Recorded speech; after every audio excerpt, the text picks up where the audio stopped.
Hey everyone, how are we all doing? Hey, Right, Govinda? hello. Yep. Hi. Right, let's see who we've got in the chat. We've got the lovely Tanji, Roman Biscotti. Hey Tanji, Hey. how you doing? He says, Boop, hello dear Chris, Govinda, and all. We've got the lovely Deanne is here. Hello, It's Diane. Taro. We've got Sandra from the Whispering Well is here. I've got Robin from Toadstool Tarot. Hi Robin. We've got the lovely Ben from Beneficial Tarot. Hi, Hey, Ben. Ben. We get Debbie from Aquarius Owl. Hey. And unless my chat's about to jump on me. Oh, yep, it is. So with Ben, we've got Marvin, Mystic Marvin, who is, if you know Fringe's End Tarot, that is Marvin from Fringe's End Tarot. He's rebranded to confuse us all. So Ooh. Mystic Marvin, we all know. Um, oh, Simon from the Hermit's Cave. Hi, Simon. How you doing? Hey, Simon. Right, that was when Debbie said hello. So right, I'm back on track. We've got the lovely Gerald from Tarot Stash. Hi, Gerald. Hey, Gerald. Got Regina Tarot. Um, Hey, Regina from Regina. Regina Tarot. Um, and I think that's me caught up. So hi to everyone. Thank you so much for being here. Govinda, how are you doing? I'm doing good, thanks. Yeah, doing really good. Feeling really positive. Yeah. Excellent. That's good. Well, hopefully we don't shit all over that in this reading. Hopefully we get some nice cards coming up for you. Yeah, I'm sure we will. Yeah. So Gov, do you want to tell everyone? In fact, oh no, I did. In the description, you'll find a link to Govinda's channel, which is Gypsy Heart Tarot. So if everyone that's here could go over and subscribe to Govinda, do you want to tell people a bit about what to expect from you on your channel, Govinda?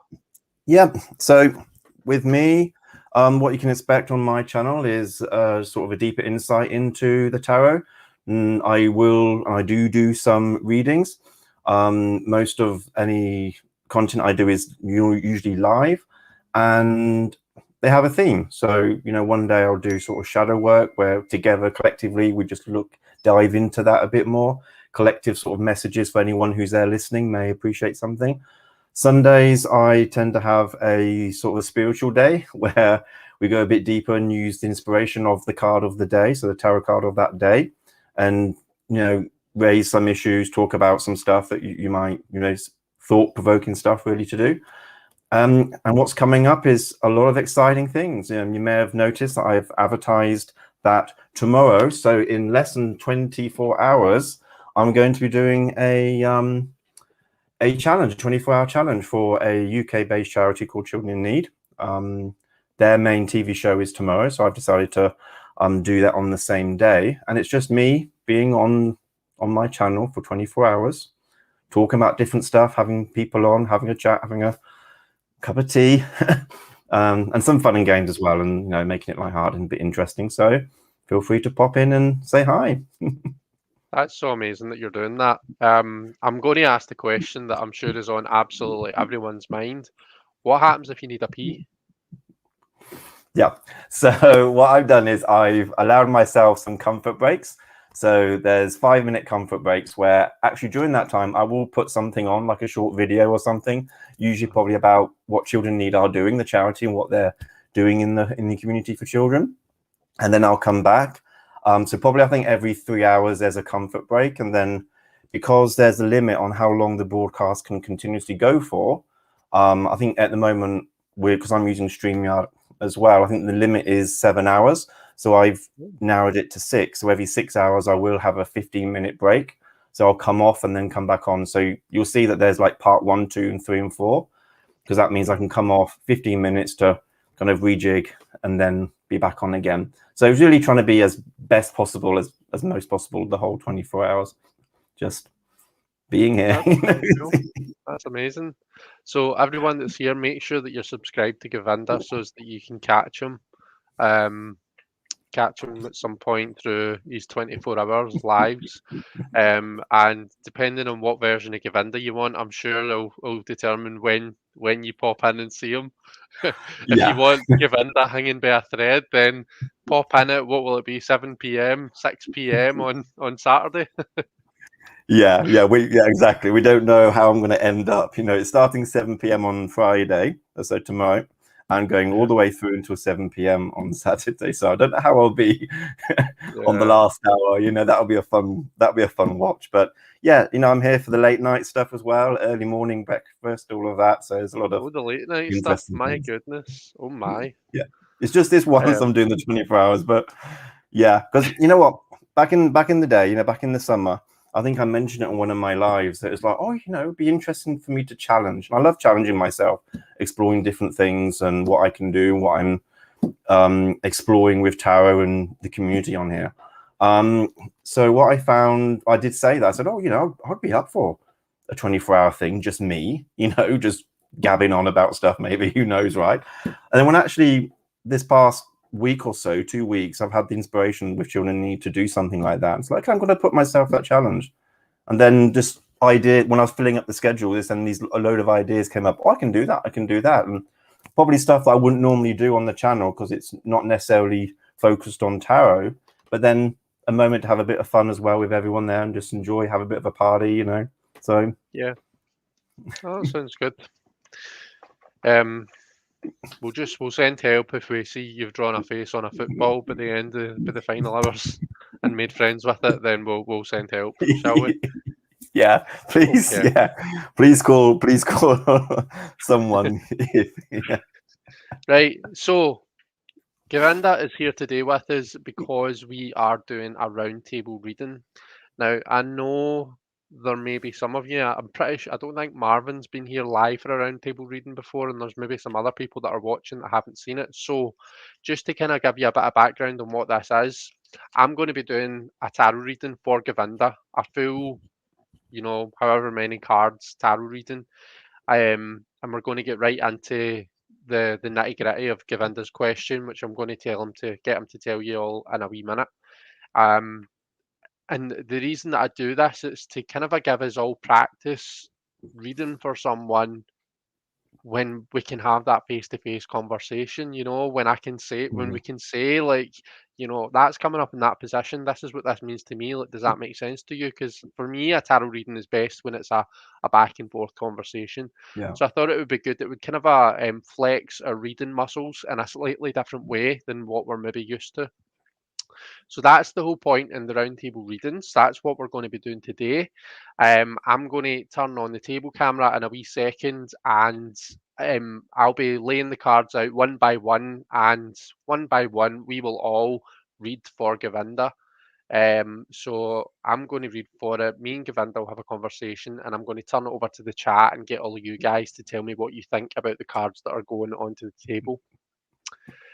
So, with that said, Govinda, do you want to tell everyone what your question for the cards is today? Yeah. So yeah, because I've had a bit of a break from broadcasting or doing any content, and after really dedicating a lot to myself in Samhain this year, which has felt amazing, I just wanted to really see, moving forward, with my YouTube journey and my tarot work that I do, on and off the YouTube, just really what I need to focus on, what to be aware of, what sort of obstacles there may be coming up that I might not have thought of, or just sort of have a good look out and see what I need to focus on perhaps as well. Maybe I'm not focusing on things that I should be. Might be a bit distracted. So yeah. That sounds good. So what I've done, guys, is I've summarised Govinda's question. So I've now got it running down the bottom as a ticker. So for anyone who's popping in later on, or for anyone who just needs refreshing on what the question is, I've kind of summarised it down below, so that might help. Right, let's switch over. That is not very helpful at all because, well, do we really need my face? Let's do this. There we go. Okay, So the first thing we're going to do, as always, is we're going to pull a soul card for Govinda's question. There'll be one soul card. We're going to look at it. My camera keeps focusing in and out. It's probably because I'm moving my hand about. Just in fact, what I'm going to do is I'm going to switch to face only. I'm going to give this a clean because I know how it freaks everybody out when I clean it when it's actually on. And we're going to get back here. So I think that should hopefully be okay. Sorry, right, yeah. As I said, we're going to pull a soul card first. And this is going to kind of give us an overview of, Govinda's question. We're going to see what kind of ideas that it brings up for us. We'll do that at the start. We'll then put the soul card to one side and we'll go through the tarot reading. And then at the end, we'll come back to the soul card, or we might come back to the soul card if we've got time, and see if we've got any kind of a new insights following the reading.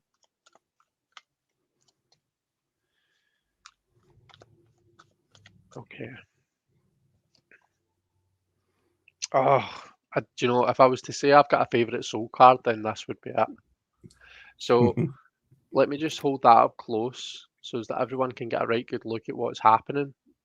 Now, for me, looking at this, the first thing that I notice is that the room is in two different, there's two different contrasts. There's a dark side to the room and there's a light side. So this makes me think of, the positive. There's positives and negatives to what you're doing. There's a positive side and there's also a kind of a shadow side to the whole, your channel, to your tarot work. I suppose there is to everything, isn't there? That's kind of emphasized. That's, reinforced by the rose. I look at this as a rose. Roses for me, you've got the beauty of the petals, the uniqueness, the color, the stunning part of it. But then you've also got the thorn. There's pain, there's pain behind it. There's pain behind that beauty. And it's the kind of thing you've got to be careful about getting too close and too careless with, because you can get stung. You can get jagged by the thorn. So right off the bat, that kind of to me, that's how I would summarize your, I suppose, just your endeavors with your YouTube channel currently based on that card. Is that meaningful for you, Govinda? Have you got any thoughts looking at this card? Yeah, I mean, it really is like that, isn't it? And it's, for me, for example, if you think about roses, my mum, she loved roses. Well, she loves roses, and used to have a rose garden at home. And you do need to look after them, because they can be quite delicate and difficult to grow and to flourish. So for something to flourish, it's saying that you really do need to take care of it and really be on it, quite well. So yeah, it does have meaning. And I see like a heart shape there as well, like an upside down sort of heart going on there. Yeah, the guy sat in one of the like an upside down heart. If you turn it around, is sat in one of the ventricles, I suppose you call it. I don't know. Yeah, a bit like that, really, in some way.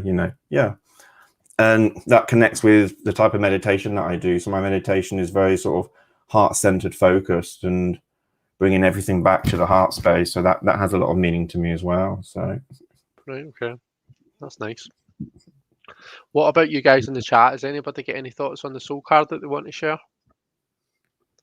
So let me just catch myself up and see what people are saying.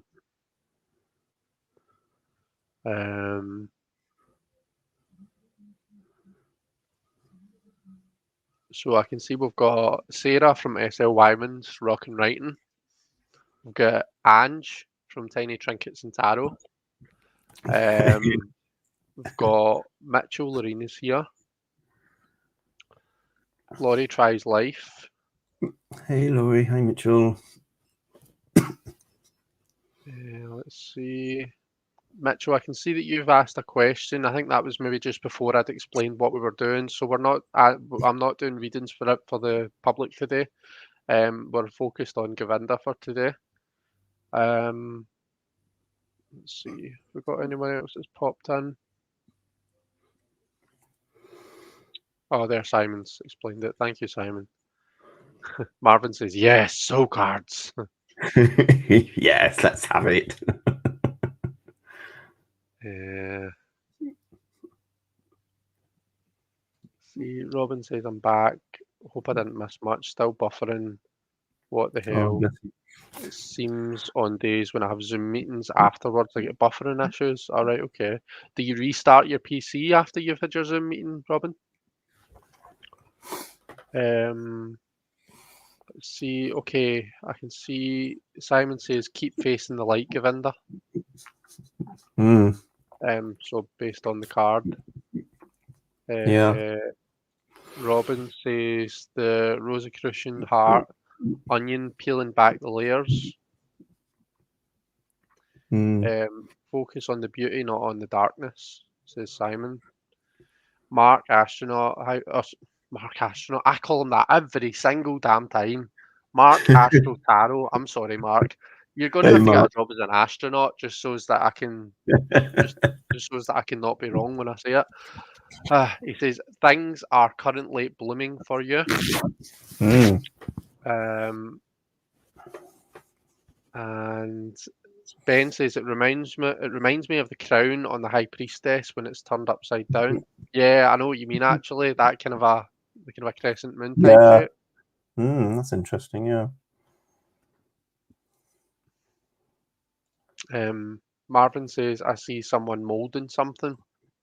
Yeah, same. To me Yeah. it looks as though they're molding like a rose The type thing. molding. Yeah. Creativity definitely. Tanji says I see Govinda needs photosynthesis. Ooh. The the leaves of the plant are the kitchen where it gets its nourishment, maybe some vitamin D or sunshine. Yeah. Need to get out Ange, there. get out and get yourself a wee tan, son. Ange says, this soul card to me says, as you re-enter into the YouTube arena, you will be fragile and the community will nurture and support you. That's lovely. Thank you. Yeah, as Like that one. Regina says, wear gloves, as in have a plan in place to combat those thorns. That's a good point, actually. That's a really Mm, good point. That's yeah, something to think about. that is Uh, indeed. reminds me of doing pottery and clay molding, says Marvin. Yeah. With this card, I'm getting the feeling that the person doing it may be blind. Yeah. That's coming through, that they're not using their physical sight. They're using an inner sight to mold, to create. Right, And okay. that sometimes you need to just know rather than see where you're going sometimes, maybe. Yeah, yeah. It's interesting. Um, Kimberly says, I feel as though the figure in the card could easily step back into the privacy of the cave, but his gift, the rose, needs light to bloom. Okay, so could we say like there might be a bit of putting yourself in an uncomfortable position in order to achieve the thing that you want to achieve? Like I think what Kimberly's saying is that this Mm, guy would quite happily just withdraw into himself, withdraw into his cave and make that rose, but at the end of the day, roses need light, flowers need light. They need that, for photosynthesis, like yeah. Tanji had said. So they're putting themselves in a position that's uncomfortable for them in order to let the thing that they're trying to create thrive. Mm. So that's something to think about as well, I guess. I definitely do that. I do put myself, in all sorts of, like I said earlier, I like to challenge myself. So, Well, yeah, you're doing um, 24-hour live. I mean, if that's not coming out your cave to let the rose thrive, then I don't know what is. yeah, I'll let you know Chris- afterwards if it was crazy or not. yeah, yeah. Let me know how you got on. Kristen says the man is treating the rose very tenderly. Yeah. Hey Justin, how you doing? Yeah, Ben says, considering Govinda is very in touch spiritually, it's interesting that the High Priestess crown is there. Mm. Yeah. Maria says, I feel it's very important for Govinda to share a message with others. I do feel the intent is very strong, perhaps too strong, and to flow more. a more softening blend for balance. Lots and lots of insight on this soul card. This is great. This is amazing. Yeah, it's very true. Very true on that one. Yeah. Gerald says, did anyone say that the rose could also be a pine cone? Pine cones need first to release their seeds. Do you know, that's really interesting that you said that, because Govinda mentioned that this person looks as though they could be blind.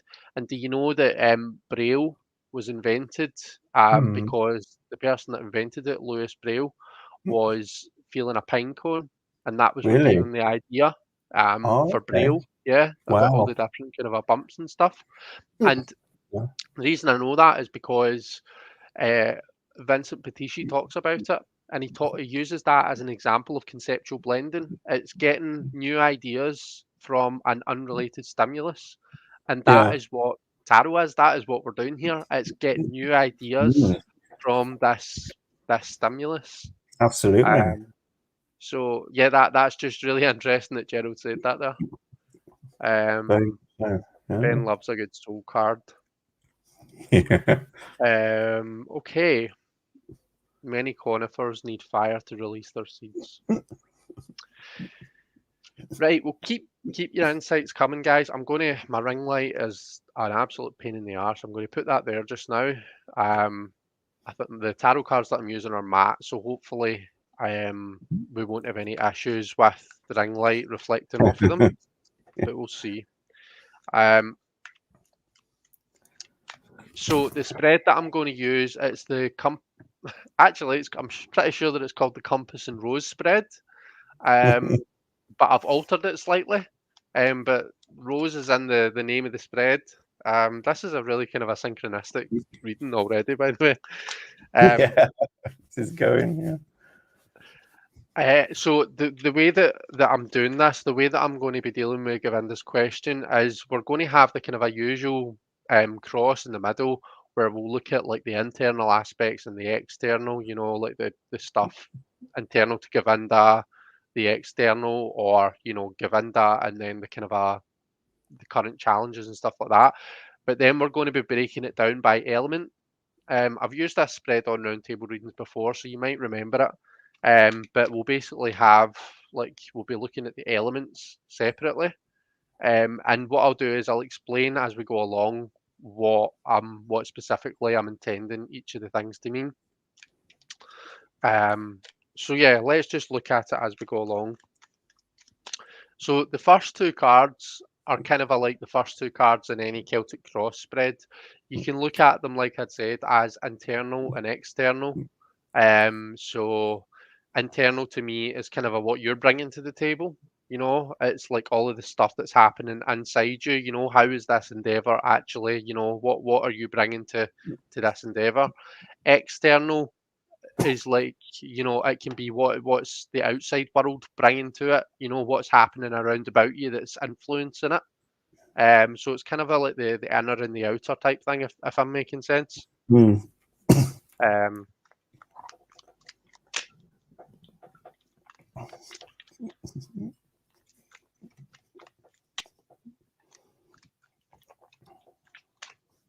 Oh, we had a card fly out there, so let's start there. So the first card that we've got is our beautiful Empress. Can you see that okay? I'm going to hold that up so everyone can get a right good look at it. So I'm using Tarot of the Holy Spectrum to read for you today.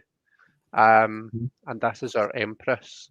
So this is representing you. This is representing what's going on with you just now. You know, what you are bringing to the question and what you are looking to do with your channel, really. I mean, given your question, that is what this is representing. So this tells me that, you know, you've only just begun. You're in a very creative phase right now, and you're looking to kind of bring stuff into the world of the living. You know, you're looking to take things that were previously just concepts and actually make them happen. And this is a really good energy for you to be working with right now, considering that that's what you want to do. So yeah, I feel happy. I feel quite warm about getting this card for you, first of all. It's a nice card for you because you are quite a loving presence, I think. quite a loving, nurturing type of person. So I think this is quite suited. What are your thoughts Yeah. on getting the Empress first, Govinda? Yeah, absolutely. You know, it's definitely the energy of now. Also feeling nurtured and wanting to nurture, you know, wanting to share the love and support as well as receive it, I suppose, in the two sides of it there, you know. So it's, I've definitely received a lot of love and support recently, and wanting to give that out as well, give that back, pass it on, kind of thing. So yeah, Yeah, makes a good card, that one. brilliant. Um, just looking to see what we've got in the comments here. Ben says the energy is flowing tonight between these two. Ange says soul cards are amazing because every time I reach for them, they offer something different, and often deeper. They are Tanya amazing, says yeah. lots of synchronicities. What you just said about the blind and the pine cone kind of goes with what I'm doing later today, blindfolded reads. So Ooh, when you said that, it was like, wow. Um, blindfolded reads. I wonder how that works. so Simon says true, Ange, and depending on our frame of mind, our current life state, the images can mean different things to us at different times without having keywords. Yeah, very true. Okay. Yeah. Let's see. Oh, we've got the lovely hens here. Hi, hen. How are you? Hey. Hi, hi. So, Sarah says that Empress is so lovely and delicate, fragile Yeah. beginning, but strength and warmth from gentleness. Yeah, definitely. There's something else about the Empress as well, is like Mm, we're moving away from it now, but like historically, we've always kind of got into that mindset of masculine equals active and power and all this. You know, we mm, like to kind of like look at the two poles, like the masculine and the feminine. And masculine is active and power, and feminine is passive and kind of a receptive and nurturing and all this kind of thing. But yeah. the Empress, if you think about it, if you look at the High Priestess and the Empress as being the kind of a two opposite sides of the feminine, the divine feminine itself. The Mm, Empress is that kind of a very active side of feminine, you know, it's the active, mm, creative, the badass side of the feminine. So mm. there's a bit of a badass in this as well, in this card as well, I think. Yeah. Um, let's see. Yeah, and what I see with that as well, that, you know, fertility of what you're doing, you know, in the sense that, you know, what you're doing will grow, will have some, you know, you're founding it on in good compost, as it were. So Yeah, things can flourish, you know. So fertility in a different way, in the mind perhaps, or in the ideas that you have. yeah, definitely. Um, the nature loving Empress really vibes with the rose slash pine cone. Yeah, so if we look at Mm. what we started off with, Yeah, and even absolutely. when you look at the images, it's almost like she's, you know, she's blowing air towards what's going on here. So it's like she's inspiring this creativity, you know. Yeah, She's helping it along, she's nurturing it. yeah, So I think we're you know this is making sense so far, at least in my yeah, opinion. Um, yeah. I let's suppose it's like see. the mother or teacher or someone who's guiding, lovingly guiding, or just by being there, you Yeah, know, that support or that care is there without needing to focus on it, because you're cracking on with what you're doing anyway. So yeah, definitely. Um, Maria says a beautiful card. Agree, Govinda has a message of love to share with us all. Very nurturing vibe coming through. uh, Joey's here, by the way. Hi, Joey. How are you doing? hey Joey, hi. Um, See, and I think that's us for comments on the Empress. So that was kind of where Govinda's at just now. Now the next card, like I say, represents the external. It can represent you know, what's going on around about Govinda, you know, the people and the environment that's affecting what he's trying to do. It can also represent a particular something that he's going to have to be he's dealing with right now, or he's going to be dealing with in the near future. Okay, now the crossing card that we have here is actually the Six of Wands. So that again, that's another really nice card to be getting, because if for nothing else, it's quite promising. It's quite a promising card that promises stability, especially when you look at the image that we've got here. Look at this. So we've got this idea of this kind of just achieving this stability for ourselves, this harmony. The project that we're trying to build, the enterprise that we're trying to kind of build, this is a guarantee of success. So things are going well right now. Okay, that's basically what this would indicate, is that things are good right now. You're kind of the momentum's going, is what I would say with this card. It's interesting because when we look at what's going on internally and contrast that with what's going on externally, we are seeing, you know, we're getting these kind of a nice purples, purple and white. We're getting a very kind of a warm card maybe here with the Empress, whereas here with the Six of Wands, we're getting these kind of a greens and blues. You know, we've got this kind of a very fiery energy with the Six of Wands, whereas we maybe get more of an earth type energy with the Empress. So there is a contrast, and what that tells me is that, you know, what's going on internally, you know, what's going on with you and where you're at, you know, there's work to be done to kind of just get things sinking. But like I say, it's the Six of Wands, it's the victory card, it's the success card. You know that you've got this. I'm not saying there's no work to be done, but what I'm saying is that you've got this. That's it. What are your Yeah. thoughts, Govinda? Yeah, it's like saying that there's ground to be covered, but it's worth the journey because, you know, look at where you're heading, kind of thing. You know, there is benefits to be had on those things, on those different levels. You know, benefits to other people, benefits for myself in doing what I'm doing. You know, able to ground me better, able to be more creative with, you know, the fire wand energy, being more creative, and leading to more of that. You know, and that kind of thing. Yeah, it's worth the journey, kind of thing. You know, it's like you're not just meandering around with no direction. There is a direction. I see that with this card, that you are heading towards something. Yeah, You know? yeah, So absolutely. Ange says, with regards to the Empress, ground your energy as you nurture and care for others via the readings.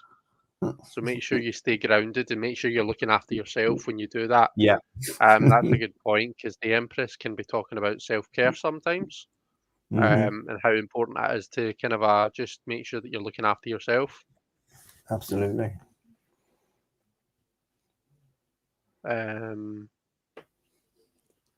Marvin says, yes, clearly the hiatus or the break that you had was needed. Yeah. So, Mark, regarding Six of Wands, your energy output and passion will be received well and reflected back to you. Ange says, put yourself out there and be confident in your gifts as they are needed out there. You know who you are, so be proud of your accomplishments. Yeah. Interesting. So Sarah says, that green puts me in mind of the heart chakra, work being needed, healing may be needed there. Yeah. So that's a good point. We've got the green for the heart chakra and the kind of a blue for your throat chakra. And then I suppose this kind of a violet colour is crown, isn't it? So yeah, we can bring the chakras into it as well. Let's see. Yeah, it's kind of like saying that, you know, the lower half, the base, you know, chakras and whatnot, they're all sorted. Focus on your upper half.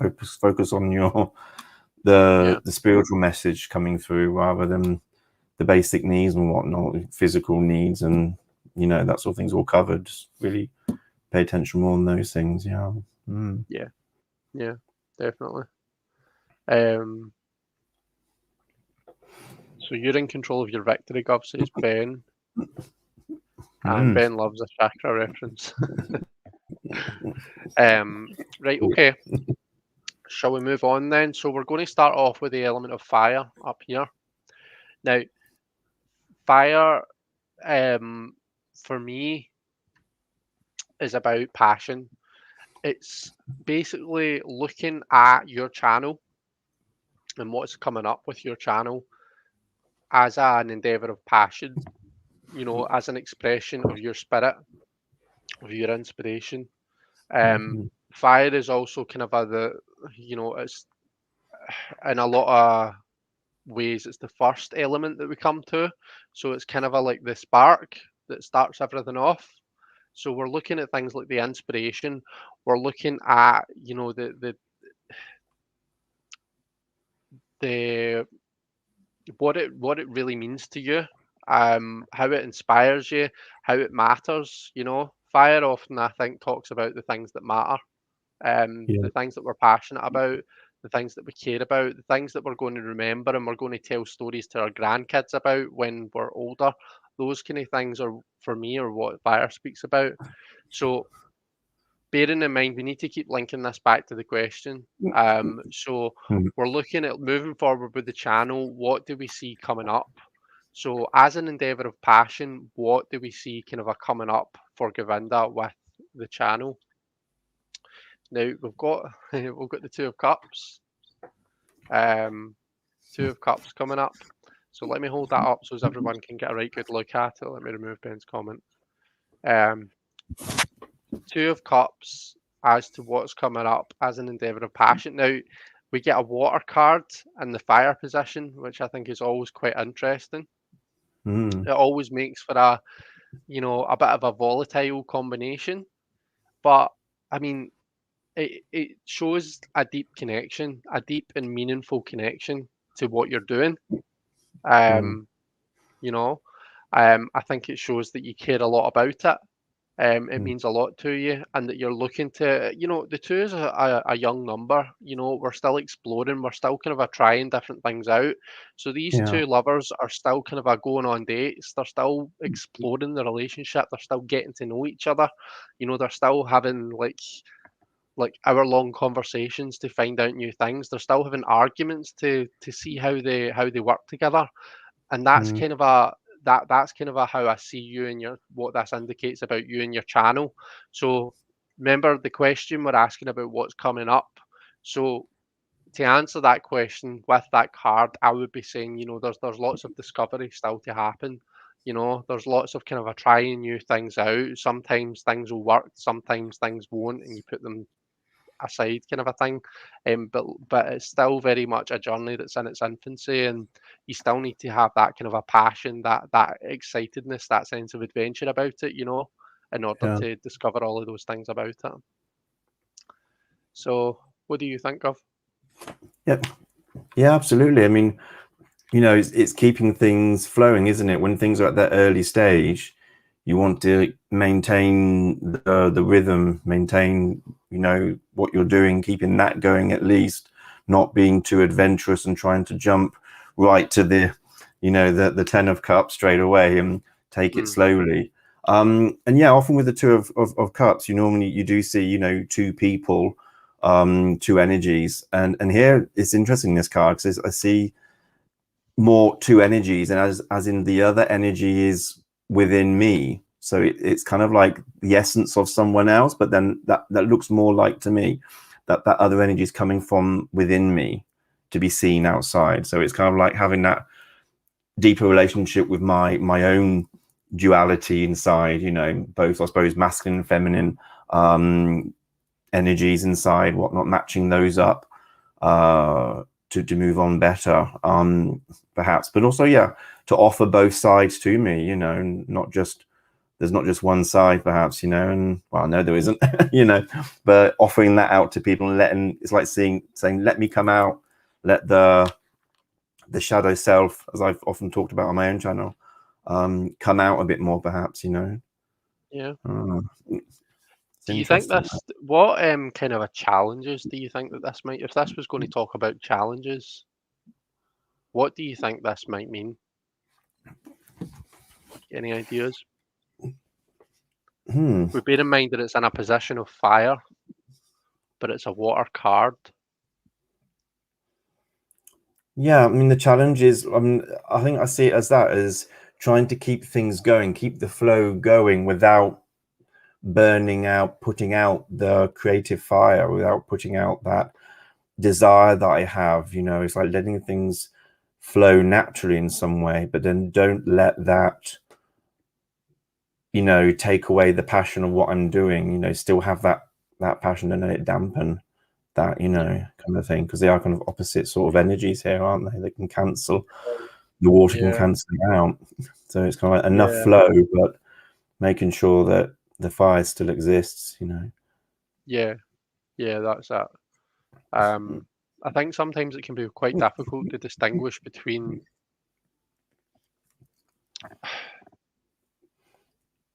so we're looking at this as an overall endeavor, and we're going to be looking at your emotional connection to it, you know, and all of the kind of the echo of your channel on your emotional self. We'll look at that, but this is the kind of this is the passionate. This is where we should be active. We should be changing things. This is where our fire should really come out. The fact that we've got a water card there, it just it'll be interesting to see what comes up in the water position, really. But it says to me, you know, you want to be careful. You don't want to get too many cups. You don't want to get too much water in the position of fire. When you get too emotional about things, you kind of lose that productivity. You know, you kind of Yeah. you know, the fire kind of the water kind of puts the fire out a wee bit. So that's just maybe something to bear in mind. As much as it's important to care about what you're doing, to be emotional about it, to be emotionally connected to it, there also needs to be that objectiveness, I guess, is what I'm trying to say. Yeah. Okay, let's have a look and see what is happening in the comments. So Laurie's here. Hi Laurie, how are you Hi, doing? Laurie. Hi. Joey says the Two of Cups is sometimes for me a little temperance card. I love that. The Yeah. daily life beginnings towards that major arcana, alchemizing little steps towards great things. That's really cool. Little temperance. I like that. That's cool. Those cups are a fiery color They are. in the fire position. Your natural empathy will align with your passions. Okay, yeah, I like that. Ange says Two of Cups, lots of collaborations and synergy, give and take. Ben says it's interesting because Gov is Gemini. Oh yeah, that's true. Balance and act between the two elements throughout this endeavour, says Marvin. This reading reminds me of Aang's story in the Avatar Last Airbender. So you seen that? You seen I the Avatar The Last haven't. Airbender? I haven't. I don't think I've seen that. No. Right, okay. It's quite a good. It's quite a good film if you're into like kind of a fantasy, I can like be in the and mood for that sometimes. Yeah. yeah, it's good. Uh, Okay. Steam can fizzle out pretty fast, so that checks out, says Sarah. Yeah, I suppose. Yeah, if the fire is heating the water, and then it can Yeah, evaporate. Yeah. yeah. Okay, next we're going to come on to the element of air. So we're looking at your channel as an intellectual endeavor. We're looking at the where the mind comes into it, all of the planning, all of the logistics. You know, sometimes we get, I think, a lot of the time when we're doing something like this, we can get very up in our heads about it. So this is Yeah. where we're going to kind of explore all of that. We've got the Eight of Pentacles. Okay, so very focused, very working hard, very consistent. Um, you know, consistent in your intellectual approach to your channel. You know, you know, your logical approach, the way that you like to do things, this would suggest is quite consistent. I like how the colors are matching up here. So, Yes. you know, there's a nice kind of a symmetry here, with that Empress in the middle. Um, So yeah, the pentacles stand out nicely as well against that purple background. So yeah, I'm loving this card. I mean, it tells of success. It tells of mastery. For me, the Eight of Pentacles is about mastering. You know, you've got yourself all the way to the eight. You know, you've got that stable foundation that you're able to produce that momentum from. Mm, So, in terms of the intellectual side of it, I don't really feel as though you've got much left to learn. I think that you know your own mind and you know how you like to mm, do things. And when it comes to um, learning new things, if you do need to pick up new things, I feel as though you're able to do that pretty quickly. Now, give it before I stop yapping and let you speak. One thing I would say, Gov, is when you did kind of come onto the scene, when you did first start your channel, however many months back it was, I was really impressed by how set up you were, you know, your tech, you had everything. It was as if you'd had a channel for years and years and years, and you were an absolute expert when it came to like your setup and stuff. So this makes complete sense from my point of view. But yeah. what I want to know is, does it make sense to you? Does how do you see the Eight of Pentacles and the position of air? Yeah. I mean, I did, do a lot of groundwork before doing the channel. So it was kind of like just watching other YouTube channels, how to's kind of thing, how to do this, how to do that. Not, just to kind of, I am someone who does like to at least have a grip of what I'm doing rather than just, oh, we'll just see what happens. Like there's some kind of order to it or preparation involved in what I do, especially with projects that I'm doing. So yeah, there was definitely that at the beginning. So yeah, I can understand how it would look like that. Oh, my setup's pretty well, but it was just me kind of researching it before. But yeah, I do see this as, getting on, and yeah, proficiency in what I do as well with, with tarot and spirituality wise and the other work that I'm doing. I like that this card has different, a variety of pentacles, that they're not all the same. Because, often in this card, in other decks, you can see that they are sort of the same thing, and that can are they the same, or did I miss out? Or I thought they looked No, different. no, Sorry. I think you're right. There is something kind of they're not all exactly the same. They're kind of a unique. From a distance, they looked very, very sort of different. On one of them, I got like a pestle and mortar sort of vibe, um, Oh, right, from a okay. distance. Kind of, so that's interesting how those different shadings give different images. But yeah, it gave the idea that it doesn't have to be samey. What I do can be varied and probably is quite varied.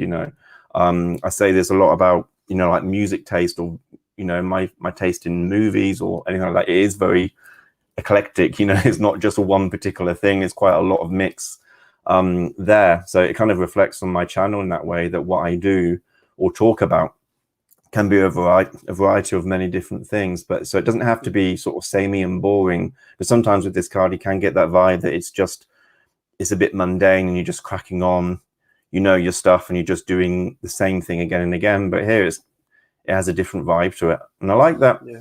as you say, the color purple, which, by the way, is an amazing movie, which I love. And when I was a teenager, I studied that book, The Color Purple by Maya Angelou, as part of my English studies, English literature studies. An amazing book as well. If you love the movie, you'll love the book even more. And that, purple always resonates with me. My mum loves that color, and it's something that I really do connect with as well. And I love how from the Empress card, it's deepening. This color purple is getting stronger and deeper. Yeah. And then this card becomes more vibrant, kind of more lit up, kind of saying, yeah, Yeah. golden pentacles there are shining. So it's like what you're doing is being Definitely. seen as well. Do you see as well how? So, see if we look at if we start from the bottom, the pentacles are getting more and more refined as we move up to Improvement. the top. Yeah, so we're kind of we see the path, we see the kind of path of mastering your craft and the pentacles. See how the top one is like the perfect pentacle, whereas Yeah. like kind of at the bottom ones, it's like they get better and better as the person does more of them. Yeah. I've just noticed that and holding it up there and looking at it. Thought it was quite cool. Very true, though. Yeah, very true. Especially with my lives. I went straight on to do lives when you were talking about my channel. And I just got on with that straight away. No problems at all. So, yeah. The more you do it. Gerald says, I love the idea of the Two of Cups as a little temperance card. I'll give you credit for the idea. Ben, perhaps Let's this for do it here tomorrow. first. Let's see. I feel this card is very positive. I see the green light as Govinda's energy. It's very powerful, very passionate, says Maria. Let's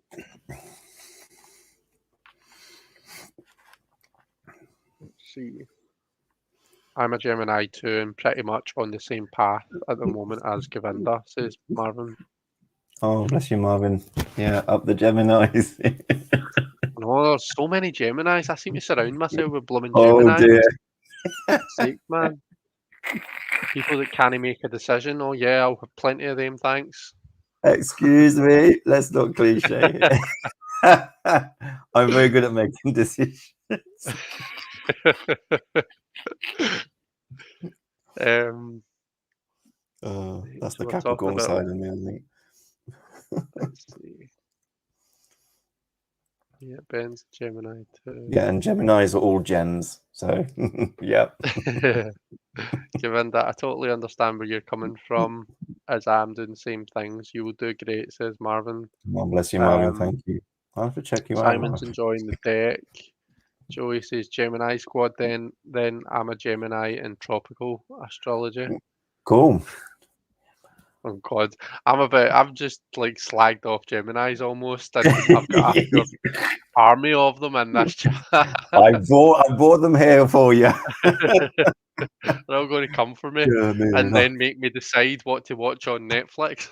they'll be at the stage door waiting for you. Yeah.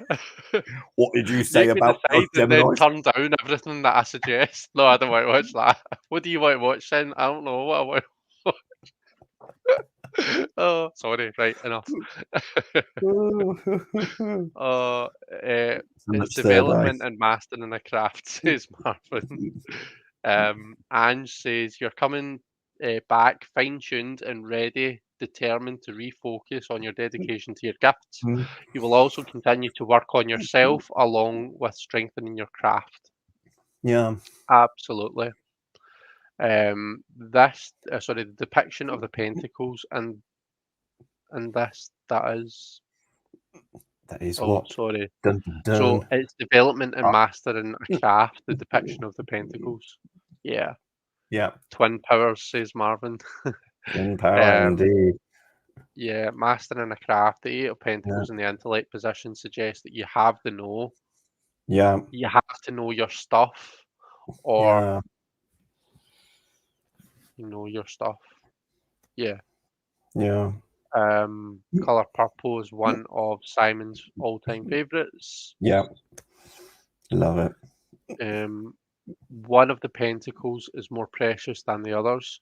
Do not waste time with things that aren't absolutely necessary.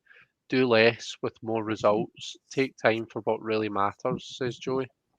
That's important. That's interesting. Yeah. Yeah. Okay. Ben is off to powder his nose. Okay. Okay, right, next one we've got water. So we're kind of in the way that this was looking at the intellectual self, we're going to be looking at the emotional self. So we're looking at the kind of impacts we can expect to see on the emotional self.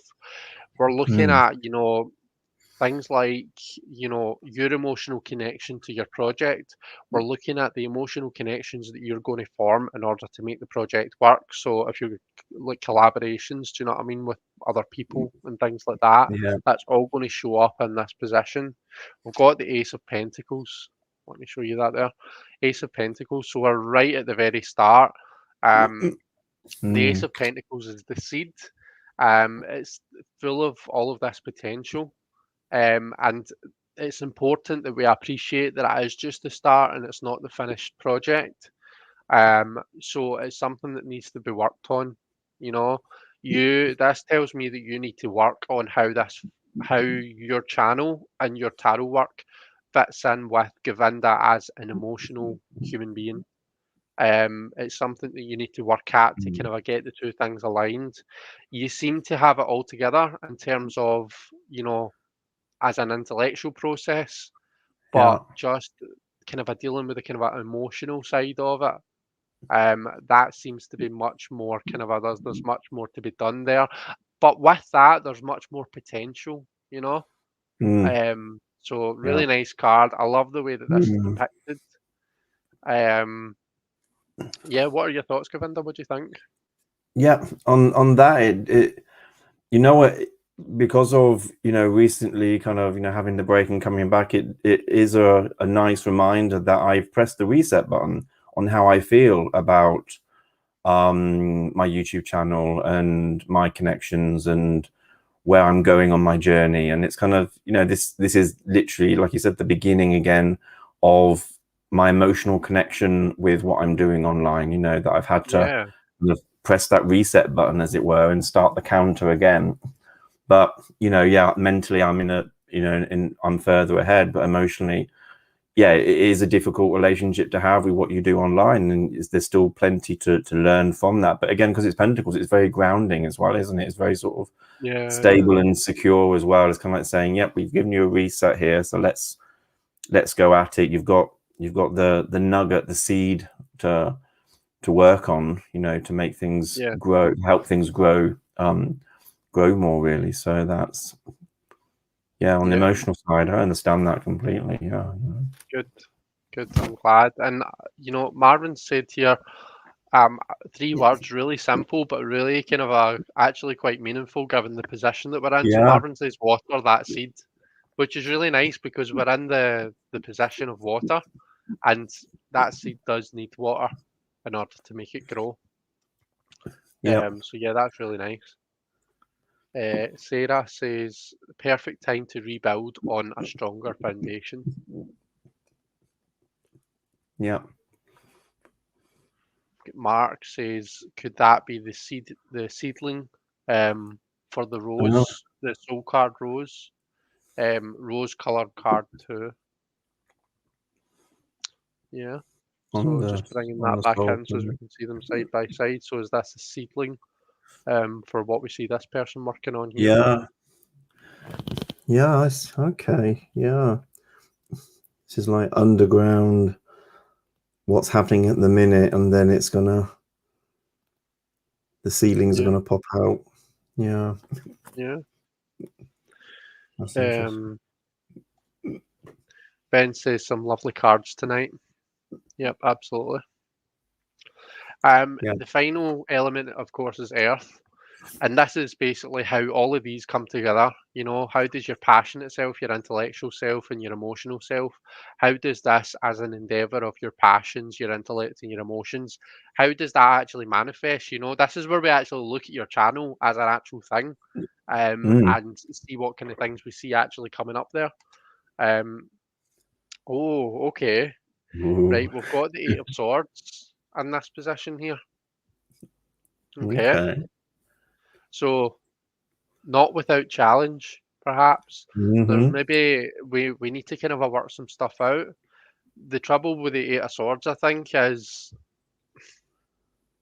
lots and lots and lots going on up here.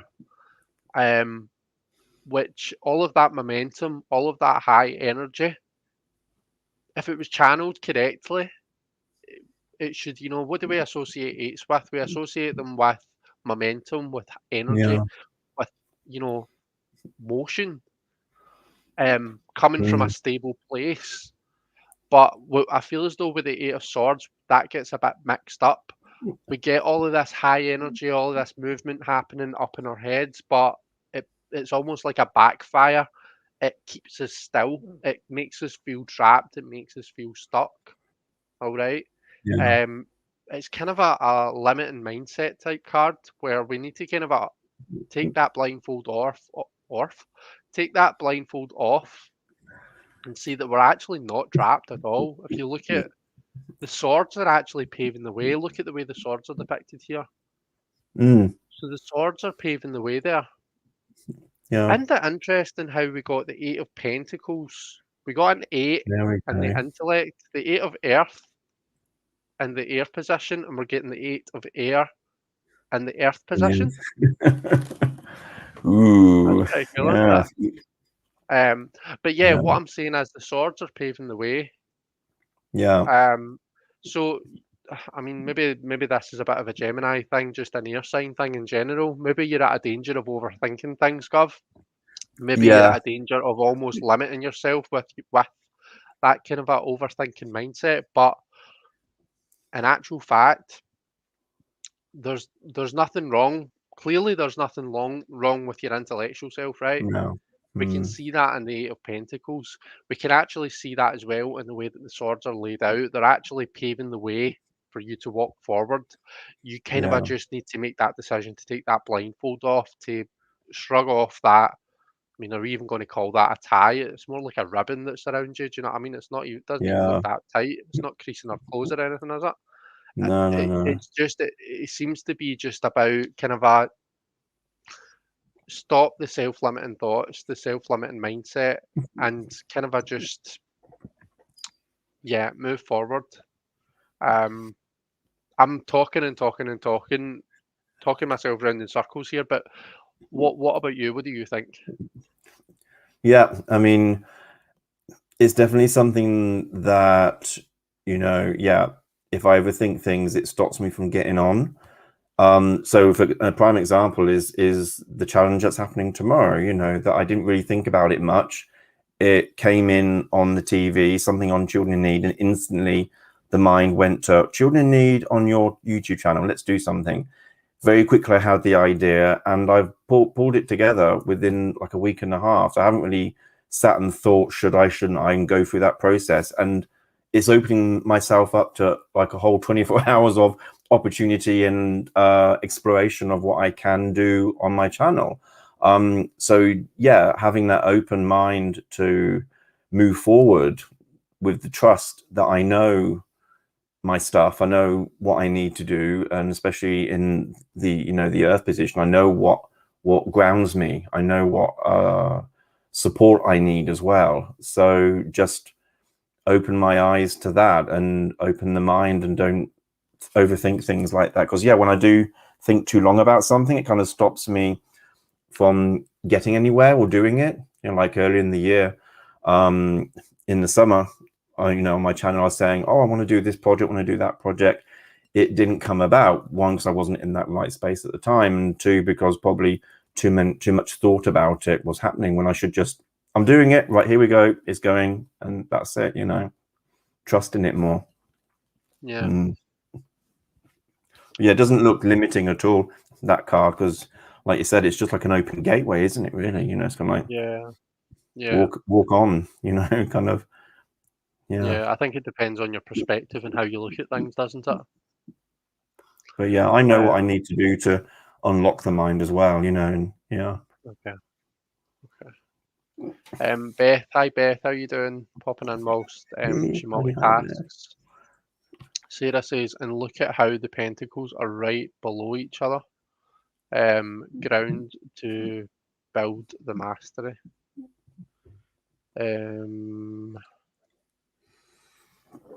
So Marvin says, blind faith. Keep going, even if sometimes it feels like you can't see what's in the future. Being in the earth position of the spread is a reminder to be present and keep going. Absolutely. Yeah, have that trust in the fact that I'm still grounded. I've still got the path beneath my feet. So yeah. Mark's asking, so for the Eight of Swords, do you wish that you had a wider, less specialized audience?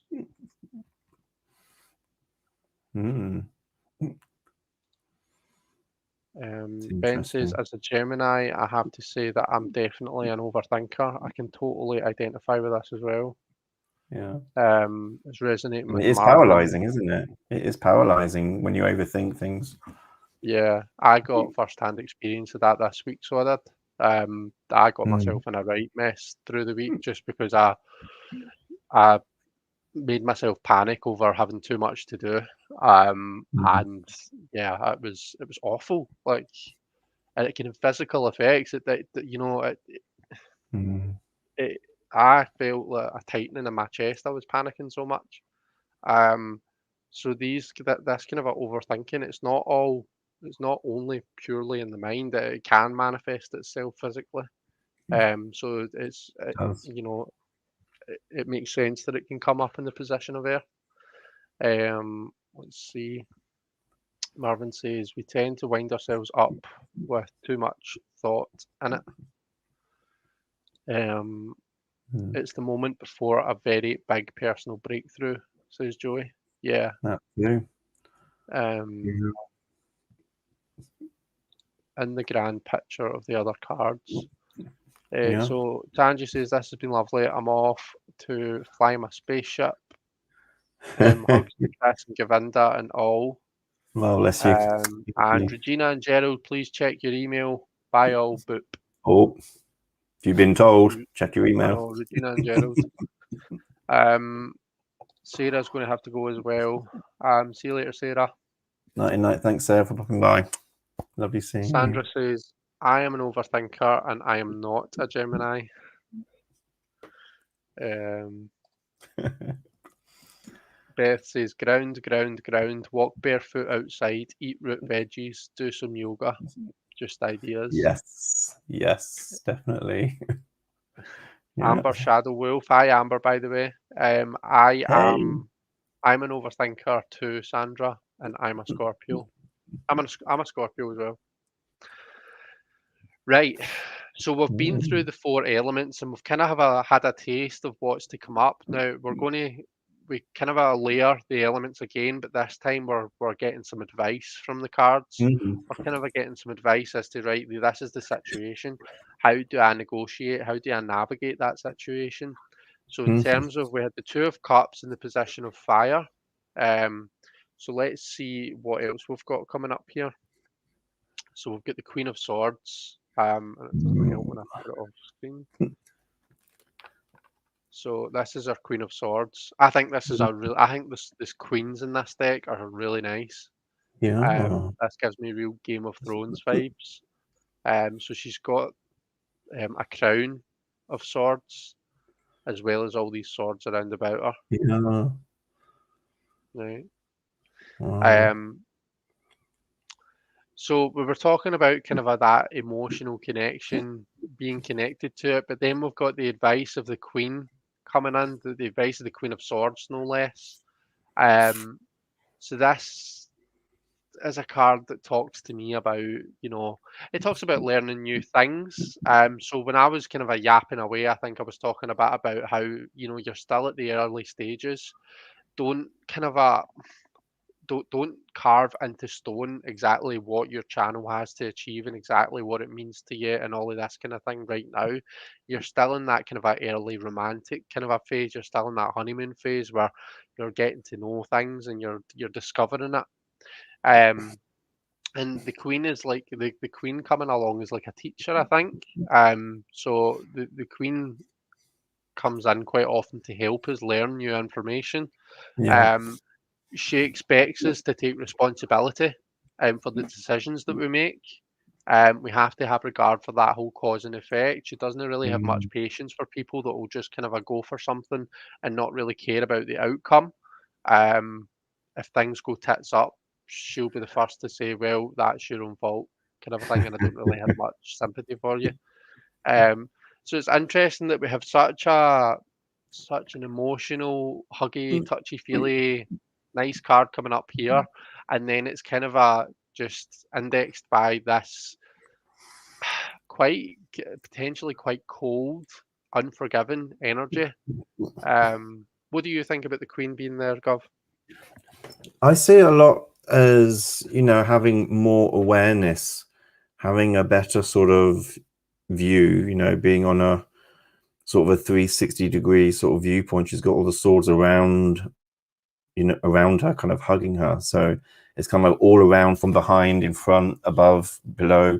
Have a really good sort of spherical viewpoint of what I'm doing, and keeping that momentum going with that connection with myself and what I'm doing on my channel and my tarot work. Just probably allowing myself to, you know, connect with beyond that as well, where how, you know, not just focusing on the message or the item itself, but where does that travel to? Where does that information get to? Who does it get to? The wider scheme of things, perhaps, you know, appreciate that as well. Yeah. Mm-hmm. Where do the vibrations get sent off, you know? Yeah. Okay. Antennas, they're like antennas, don't they? So it's kind of like people receiving the word, a message or something, you know. Well, the Queen's swords. Yeah. Yeah. It can be antennas kind of thing. So what I'm doing. Yeah. There's a lot of intellect in this reading, I feel. Like, I just feel as though it's such a, you know, in the intellect position, we had an 8, you know, a really high energy. And you know, we had an 8 of swords showing up in the earth position. Again, really high intellectual energy. And then we've got the Queen of Swords coming up. Now, when you think that we started off with the Empress, who is like kind of like the mistress of all the queens, she's kind of like all of the queens put together, you know. So this is you. This is like kind of a you as you are. This is where you are now. The advice that you're getting in terms of your fire, in terms of the kind of looking at this as a passion, an endeavor of your passions, is to focus on, you know, focus on your intellect, focus on the intellectual kind of a prowess that you have, because you've got all of the elements inside you, but kind of a focus on the intellect is something that's kind of a popping out at me here. Yeah. Let's see what people in the chat think.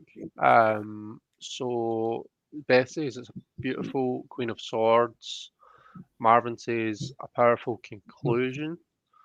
Maria says the Eight of Swords is your perception but not your reality. The Ace of Cups, the Ace of Pentacles. You may feel a small seedling. Yeah, the Ace of Pentacles, a small seedling in the massive expanse of the giant YouTube pentacle. But your passion is a strong Two of Cups. Yeah, bouncing off each other. The Queen of Swords reminds Marvin of his mum. I read quartz and double elemental, so air and water. In this card, yeah, so same. So the queens are water and the swords are air. And then Maria says your skills and abilities in the Six of Wands and the Eight of Pentacles are extensive. I feel you need to tackle the challenge with the strengths that you've gained through teaching, leadership from the Six of Wands. Yeah, so like passing some of this success down, passing some of that on. Yeah, that's definitely part of it, isn't it? You know. Yeah. Yeah. And maybe just like what Maria says there, that passing on your strengths through teaching, and the Queen of Swords is a teacher. So maybe that's something that you could look at, you know. You've obviously got you're in quite an accomplished position as it is, like currently. Maybe something that you could look at is, you know, is being a teacher, is helping out other people. In terms of knowledge, you know, you already help other people in terms of your readings for them, but in terms of building up their knowledge. So have you ever thought about like kind of a teaching tarot as an endeavor for you? That's something that's kind of come up a number of times, and I suppose I've put myself in that Eight of Swords moment where it's like, oh, not now, or I'm not ready for that now, or who am I to, you know, I've only just come on YouTube, who am I to start saying, you know, it's kind of like, yes, it's there, but not just yet. So I'm probably closing my mind to that action, to that, you know, creating something with that there. So that makes sense on that side. Yeah, to let myself, you know, it's in that position where it is, it's kind of like saying, allow myself really, I do know myself, and I know that teaching is a big part of that. Because yeah, it's a profession that I didn't expect to get into, teaching. I did it when I was in Spain, just to, you know, keep things together. I didn't expect to be an English teacher, and I loved it. And since then, everything that I've done has a background of, you know, teaching behind it, kind of thing, you know, in some sort of, or coaching or supporting in that sort of way. So training and whatnot. So yeah, it makes it. And I like how in this position, these cards communicate with each other in that way that, you know, all the elements do, because, you know, you need fire to forge the sword, and the water as well to cool it down. So they're all interacting within the same product, which is what I'm, you know, creating there, the information that I'm giving out, or the end sort of product, as it were. Mark says the Queen of Swords is a great editor. Scale your projects down to just the essentials. Simon's turning in for the night. So see you later, Simon. Have a good sleep. Thank you, Simon. Thank you for pointing. And people are saying bye to Simon. Next, we're going to look at some advice in terms of the element of air. We've got the 9 of Swords coming up. Right. So 9 of Swords, I like to try and embrace this card. The 9s is like, it's you know, you're coming towards the culmination, you're taking those last actions. It's a card of very, very high energy, high intellectual energy. You know, that is being repeated throughout this. You know, there's something that this is trying to tell us about the way that your mind is working, you know, about it as a kind of a, you know, an endeavor of how you're imposing your free will, an endeavor of your I want to use the word ego, but I know that that's sometimes received negatively, but I don't mean it that way. Like your sense of self, self-awareness and all that kind of a thing. There's something that this reading is trying to tell us about all of that, and I'm hoping we're going to get there. The 9 of Swords, to me, at its core, is about high mental energy. Now, that kind of like with the 8, you know, it can misfire, and in the 9 of Swords, whereas in the 8 of Swords, it's kind of it looks at self-limiting beliefs and thoughts. And the 9, it manifests itself as it can manifest itself as anxieties, as fears, you know, all of these kind of a negative psychological energies that we associate with the 9 of Swords. But that is only if we don't channel it, you know, in a positive way. That's only if it does misfire. For me, when I'm reading my cards of the day, if this comes up as my card of the day, I know that it's either going to be a really good, if it's like, if I'm working and this is my card of the day, I know I'm either going to have an amazing day or a really shit day. And it really just depends on whether this is happening in a positive way or a negative way. It's this high mental energy. If it gets trapped up in your mind, if you don't kind of release it in some way, then yeah, do you know what? There's going to be a lot of difficulty, but it doesn't necessarily have to go that way, especially when we consider the fact that you've got the 8 of Pentacles as the kind of a situational card that we're dealing with. Yeah. You know, this could be this high intellectual momentum energy that lets you get loads done, you know? It could be your, you know, it could make you or break you. It's that type of card for me. What are your thoughts on the 9 in that position? That being in that position, it kind of like says I could go on all day, you know, and I often do, till late in the night, working on stuff or perfecting stuff or making something better or getting on with projects that I'm doing. So yeah, it's kind of like with that high mental activity, I could just, because thoughts keep coming in, or I need to do this, I need to do that, or I've got an idea for that. Yeah, I do have to kind of like get to that point of where I am mentally tired to then be able to go to bed and go to sleep. Otherwise, if I, you know, go to bed at a normal average time, then my mind will still be going and I'll get frustrated and have to get up and do something. So that's kind of like saying that, yeah, you know, in the positive way, my mind is helping me to get things done and get to that pinnacle of where I want to be, with how I'm communicating as well, on the channel. But then I have to remind myself to to have the rest and to, you know, to let the mind rest as well, so that I can recharge, as it were, and not have constant conversations of things coming in. I suppose as well, recently, you know, although Swords isn't a spiritual card, but, you know, information coming in, and I have been connecting a lot more with spirit energy of late. So I suppose there's a bit of that as well, about, you know, kind of receiving messages coming in quite a lot. So that's interesting.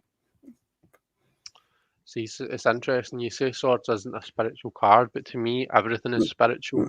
Spirit, for me, is the culmination of all four elements. It's everything that we do.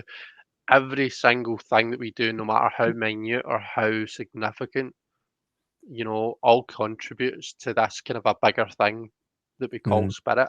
And swords is where we, you know, if we're going to get really kind of a deep, swords is where we kind of weave our soul into gold. You know, that kind of alchemical process.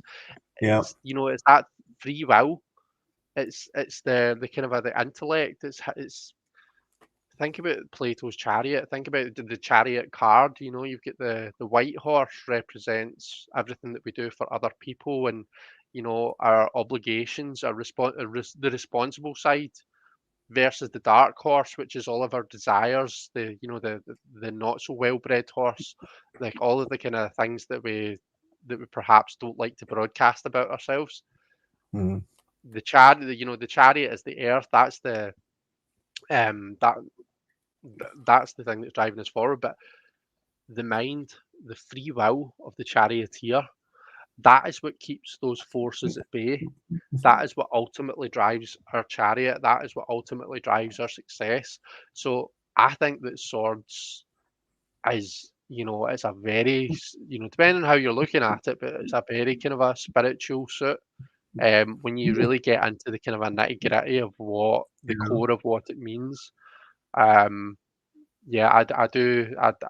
I really like the sword suit. I think it's got so many facets because, you know, you can look at it and like if you're reading it like Smith Way or like kind of your playing cards, you know, your spades, you know, it on the face of it is dealing with you know the negative stuff, the shit stuff, the troubles. You know, we then go a bit deeper and we realise it's right. Okay, well, it's about the intellect. It's about learning. It's about expanding our knowledge, our intellectual selves. Go a bit, scratch a bit beneath that, and it's like, right, okay, well, it's the ego, you know, it's our sense of self-importance and how we kind of build that up and tear it down and build it up and tear it down as we go throughout our lives. It's I'm not going to keep going on about the sword suit because I'm veering off. So apologies, but yeah, no. Point is, Chris loves these swords. So so we've got Justin has popped back in. Hey, Justin. Robin says, I'm really enjoying the look of this deck. Each card is gently restrained, or should I say focused, within the confines of its own shade or colour or light energy. And Robin, I can see you've asked what deck it is. So this is, where's the box? What have I done with the box?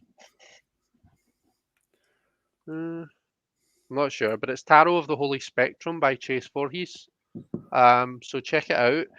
It's the colors are a lot more impressive when you look at it. Like when you look at each suit, ace through 10, the colors progress really nicely. And then look at the majors and look at how the colors progress there. I've done a walkthrough of it, so you can check that out if you want to see like kind of see them in order. But yeah, it's an amazing deck. Marvin says, "Agree, Chris. Watch your energy output throughout the process." I haven't. I was. Justin was wondering the same. Very colourful, and I'm wondering what deck it is to. Okay, so excuse me. Sorry. Right, there we go. Robin's posted a link to it. Tarot of the Holy There we go. Spectrum by Chase Voorhees. So thanks, Robin. Where the Yeah. hell is the box for it though? That's really annoying me. Oh, there it's there. So that's the box that it comes in. It comes in a nice kind of a magnetic flip box. That's nice. Yeah. Um, Tale of the Holy Spectrum. Interesting. yeah. Yeah. There's also, I suppose, this card as well is kind of like, you know, saying to not over engage the mind. Is kind of with coupled with the Eight of Pentacles. Is like, I know what I'm doing, and I know that, you know, in my mind I know what I'm doing. So kind of like just crack on with it. Don't over engage the mind every time I make a new pentacle, as it were. Why am I thinking about it? Just go at it, kind of thing. You know, don't necessarily have to engage the mind full on in that respect. It's probably the solution to progression, really, isn't it? Yeah, definitely. Interesting. Okay. Next one, we've got advice in terms of the water. So we're looking at some advice on how do we turn this ace into a 10? How do we water this seed? How do we nurture it? How do we grow it? Look at the King of Swords. Govinda, you and your Gemini energy have just brought out all the swords in this deck, and I'm not really sure how I feel about it, to be honest with you.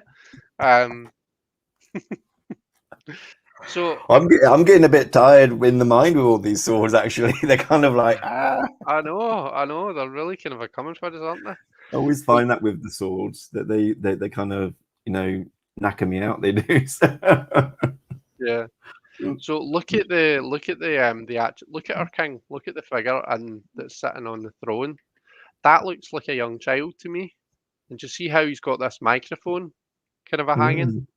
And he has a paper with the word truth on it. This card for me, exactly, it has a very clear and concise message, and it's speak your truth. It's got the beautiful blue of the throat chakra as well. This to me is all about speaking your truth. It's about being honest. It's about knowing what you think about it, what you think about a situation, what you stand for, and being true to yourself, and being true to other people as well. Yeah, this is quite. So in terms of how do you make something of this emotional endeavor, how do you nourish and build the relationships that you probably already kind of started to make in the community, because you have been a part of it for a while. Continue to speak your truth, continue to do and say what you know is right. And sometimes the King of Swords can be a bit emotionless.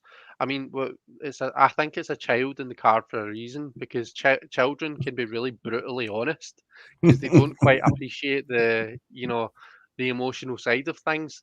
They don't always take account of the audience, who's actually listening, and so feelings can get hurt. Sometimes what the King of Swords says can be quite harsh and just emotionless. I suppose that's maybe a good thing and a bad thing, because it means that you are true no matter what. You quite happily tell the brutal truth, regardless. It's maybe just something to watch out for, though, obviously, because when you think about the bigger picture, think about what it is that you're doing. It's a tarot channel. It's a channel where we're trying to help people at the end of the day. We're trying to form this emotional connection to the person at the other side of the table, or the webcam, or whatever it is, and we're trying to help them. We're trying to answer their question and put them in a better position than when they first arrived. So I think that whilst it's important that I tell you exactly what I'm seeing when I see these cards, I need to have regard for how I'm putting the message across and how it's going to be received. So, don't know if that means anything to you. What do you think about the King of Swords? Yeah, I mean, it does. I mean, coupled with that card, I mean, it does speak a lot about assertiveness, and not being afraid to speak out about how I feel, and to give, to give those truths in a very emotionally connected way. So the harshness that the truth that may appear to be harsh can come across very supportive and caring because you're applying the emotion to the truth. When you said about the king there being more like a child, he's like, saying, yeah, the child's not aware of, the emotional impact of what they say. It's also about, used to hear a lot back in the day of, out of the mouths of babes, and the fact that people probably are more receptive to what a child says because it doesn't come from a place of malice, doesn't come from a place of judgment. It's very innocent, the message that a child says. They are brutally honest, but at the same time, they're not being, their words don't cause offense because it's not coming from a place of judgment or hurt or wanting to hurt someone. It's just, I think it, so I say it. There's no filter there. Maybe that's the thing, not to have a filter and speak out. I think, let people, and I do that anyway, when I do readings and things, I always say to people that I say it as it is, as in what the cards say. I don't try to skirt around something. I'll say it as it is, but then in a very caring way, because I always want to give someone the solution behind that, not to say, oh, this is the harshness of it, but let's work out what you can do about it, because I think there is power in the words that you say, and it is very empowering. It seems like this king has a message to say, with an emotional hue to it, and it's very empowering. So you've got these massive speakers and woofers or subwoofers and whatnot going on there, so it's like a booming, very empowering. When if I think if you heard someone speaking through those speakers, it would be like, oh, wow, the vibrations would come through and penetrate quite deeply, I think. So yeah, absolutely interesting. Love that.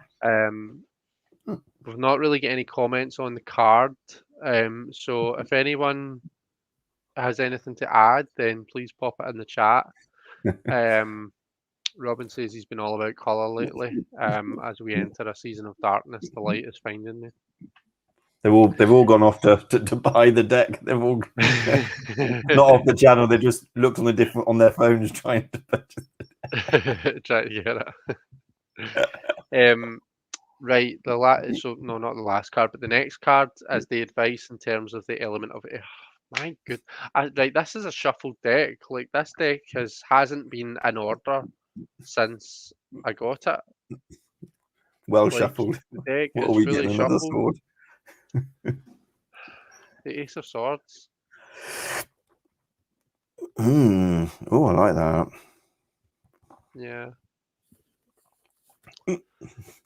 So, I mean, right away, the Ace of Swords. Right away, the Ace of Swords is a card for me. It's about cutting through obstacles. Often taking a new perspective, looking at things slightly differently, and that gives us the ability to cut through obstacles. And it's interesting that underneath it we have, albeit the imaginary, maybe the self-imposed obstacles card. But we have the advice there is the Ace of Swords. There's something about your channel as it is that needs to be taken back to first principles, that needs to be taken back to basics. You've obviously had some sort of, Eight of Swords, Nine of Swords energy going on, and that's why you've taken the break. And maybe the hiatus that you took, maybe the break that you've taken. I mean, you said yourself, it kind of lets you come back with this kind of a Ace of Pentacles mindset, with this kind of a new mindset, and that could be just what this is talking about. That could be what is going to allow you to cut through any obstacles and really kind of drive it forwards. But there are there's work to be done. At least the way that I read these cards, I see that there's work to be done anyway. And it's not that there's work to be done in breaking down how you're looking at things. Just like you and yourself. We're not even talking about necessarily outside influences here. We're Yeah. talking about the limitations that you put on yourself. There's work to be done to break that shit down and really kind of examine Yeah. that.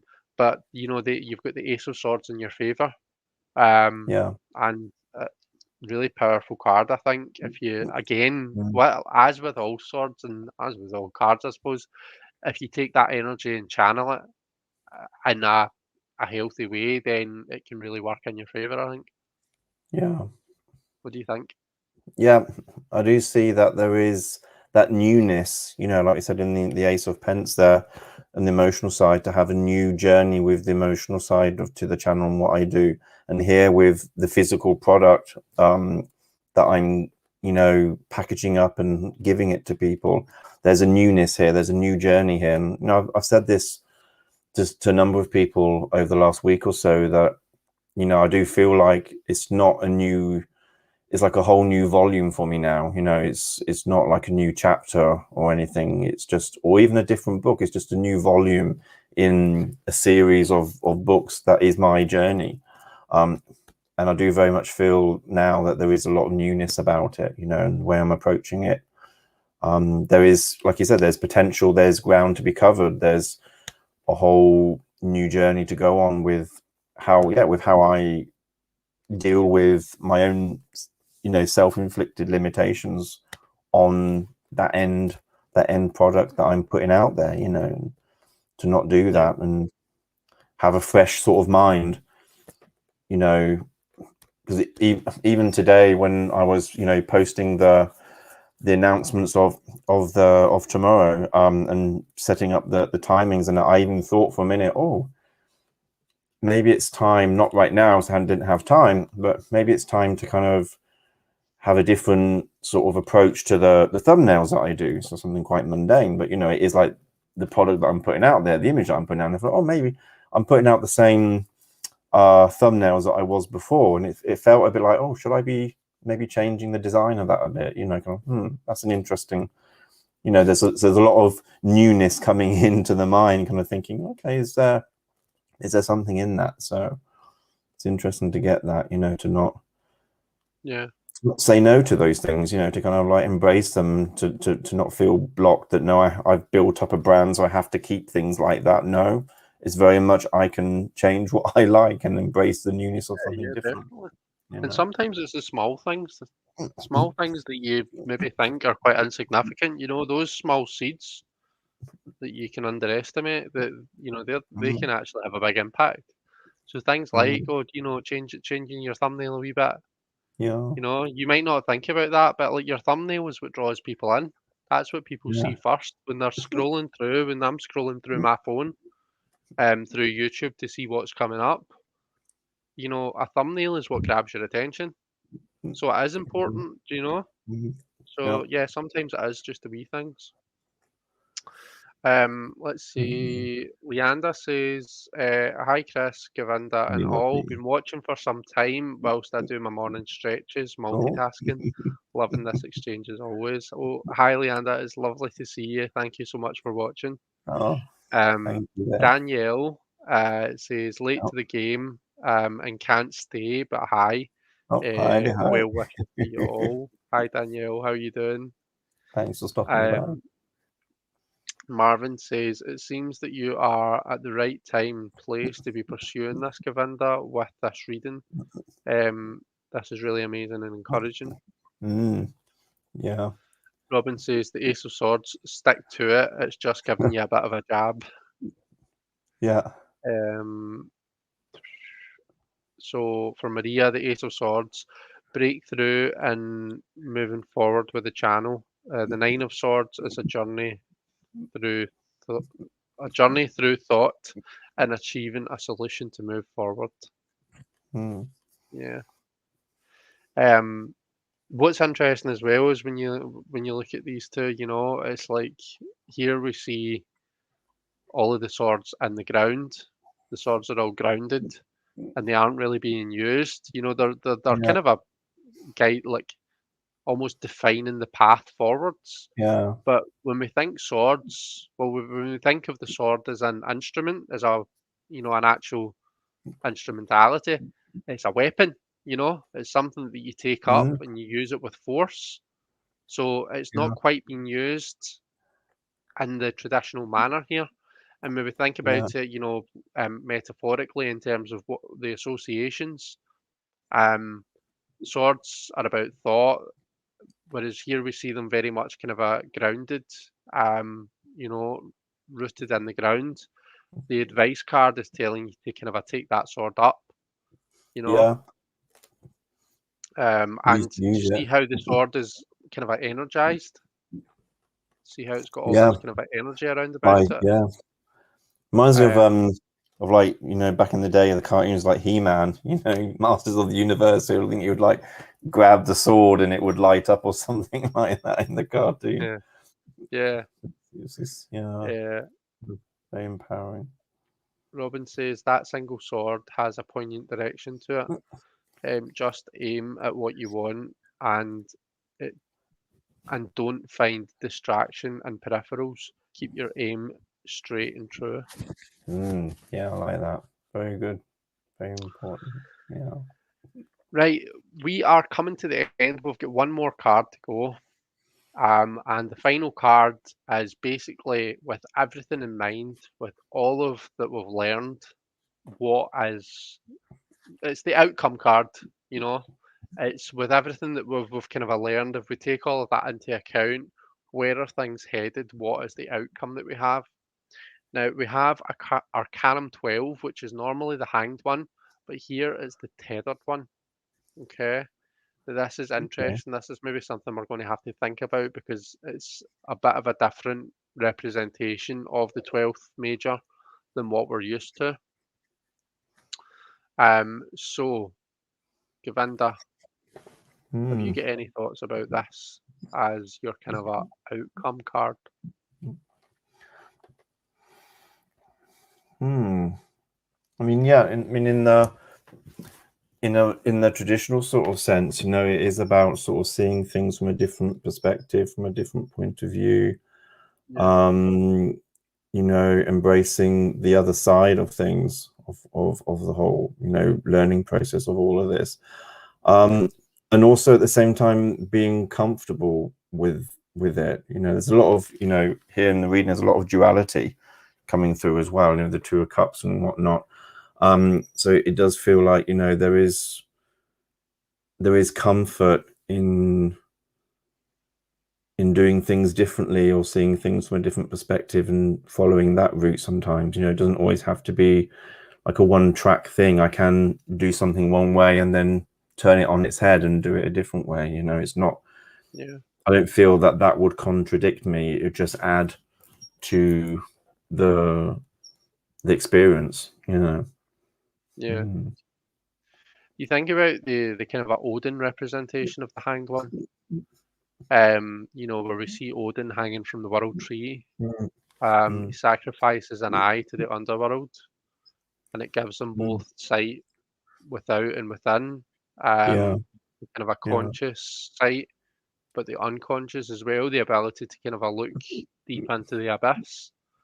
It's that kind of a Mm, duality of sight I think we really see here. So we see that mm, you're still rooted in the conscious world, but it's really kind of a um, giving energy to this kind of a other side of yourself. That's kind of a quite ethereal looking here, isn't it? And it mm. when we look at it beside this Two of That's what I Cups. was, why I connected with that as well. Yeah. Yeah. Mm, Um, I mean, Odin did that, and you know, it gave him great insight. You know, it gave him the ability. Well, he discovered the runes, didn't he? yeah. But the whole point and you know the journey of the hanged one and the whole point and what this person seems to be doing here is to allow them to see things from you know from in a different way than what they did before, and it Mm, really kind of opens up their mind. Um, mm. so I think that there's definitely like quite profound discoveries to be made both about yourself and just Yeah. in general through what it is that you're doing. Mm, Um, I think that you're going to learn new stuff and you're going to be able to kind of take because remember Odin took the runes back and we still deal with the runes today, you know. He took the runes yeah. back to his people and that was how kind of a written language came to be. Mm. So it's kind of a putting your perhaps pushing yourself to the limits a bit, in order to gain new insight that's going to help not only just you, but your camp, your Gypsy Heart camp as well. Yeah, Um, so it's a nice extending card, those borders. definitely. Mm. Yeah, Yeah, it's not a card that's without its trials. It's not a card that's without suffering. There is an aspect of, you have to give into something. You need to put yourself through something in order to achieve what it is that you want to achieve. Um, and I mean, I think you've already made steps towards that. You've already been through a yeah, lot in terms of your journey so far. Um, but I suppose this is a kind of a promise that you're going to discover your runes. You know, you're going to gain yeah. that insight, that enlightenment. Um, yeah, It is. I Yeah, I think mean, this is the it is sorry. connecting more with what I said, that more recently I'm connecting more with spirit entities that are naturally coming through, and so I've started to embrace that more, with my altar, and and having photos on there of past loved ones, and Yeah, intentionally connecting to that side of things to gain more insight, to gain more connection with everything else, so that does speak a lot to me. That card does as well, about the way that it's depicted there, that there yeah, is that thread of connection with the ethereal, with that sort of space as well. So it's just embrace it, open up to it more, and allow that to come through, which I've been doing more recently. So just keep doing that, isn't it? yeah, yeah, definitely. I suppose Um, before, I've just kind of put that aside, or thought, probably judged myself on that, and thinking, oh, do I really want to put that out there, that I'm somebody like that, and maybe have kind of dissed it myself in some way, but now definitely kind of embracing it and putting it out there more, that, oh yeah, actually there's sometimes knowledge comes through in that way, yeah, and being comfortable with that. I think, being comfortable with expressing that and exploring those ideas coming through. definitely. How do you feel about the fact that all of your advice cards have been swords? So I know you've had a lot of swords anyway, but each advice card that you've had has been a sword. What do we think about that?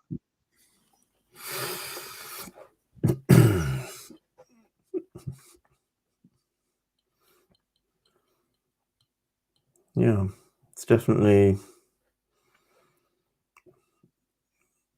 it's definitely about, for me, it's about communication. That the key Yeah, to it is communication, yeah, in the process of communicating what's in my mind and what comes from the heart, from the seed of innocence and love, what message comes from there. So it's really channeling those messages in the right way, and like I said with the ace, and be intent. I think with the ace of wands, sorry, the ace of swords, is definitely to be intentional with where I'm going and what I'm putting out there and what messages I have, yeah, and things like that, and knowing that, I suppose in some way I may have, sometimes, because through meditation as well, sometimes you feel that, oh, the mind needs to always rest, the mind is the evil one, the mind needs to stop, and actually the mind is one of my greatest assets by the looks of things as well, in a sense. It can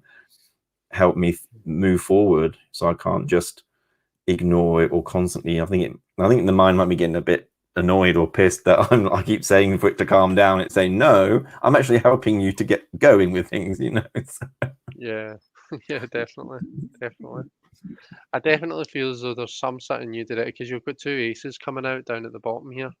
You know, Mm. there's something new. There's something that you've potentially not looked at yet. I feel as though it's got something to do with teaching. It's got something to do with passing on the knowledge that you have, and helping other people. Because there's a whole change in perspective that's Yeah, happening here with this third one. The two aces, the queen, even the king as well. I mean, it's there's something there. There's something in all of that. Yeah. So what was that like when I was talking about that too?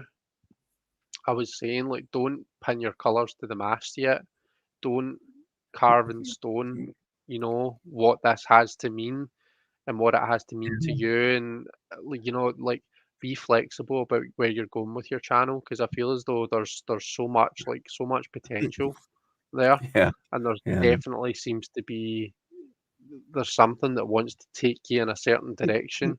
And I feel as though if you're going to be kind of like stubborn and tie yourself down with these limiting thoughts, if you're going to say to yourself, no, I am a channel that does tarot readings on a Wednesday and a Friday, and I am a channel that does the occasional walkthrough, and that is all, folks. If you limit yourself like that, then it's almost like it's stifling, where the rest of the reading wants to go. And it's like it wants you to kind of take up that sword, energize the whole thing, move past the kind of the self-imposed Yeah. limitations. Um, so I mean, yeah, that's it, isn't it? I mean, I have had, over the time, a lot of sort of ideas of what I want to do, what I want to explore. And at the same time, that can be overwhelming because there's a lot, and you think, oh, okay, prioritize it, or what's calling to do first, or start. It's like, don't want to start too many things at the same time. And I suppose that's an element of the Eight of Swords there, and kind of stopping myself from at least doing something on it, and not just kind of putting it aside for the time being and exploring. Yeah, there's so many elements, like said, like the readings, the spiritual Sundays, where there is a teaching element to there somewhere, because there's like a message coming through that people can learn from, or learn about themselves, or inspire them to think a bit more about certain things, or consider things.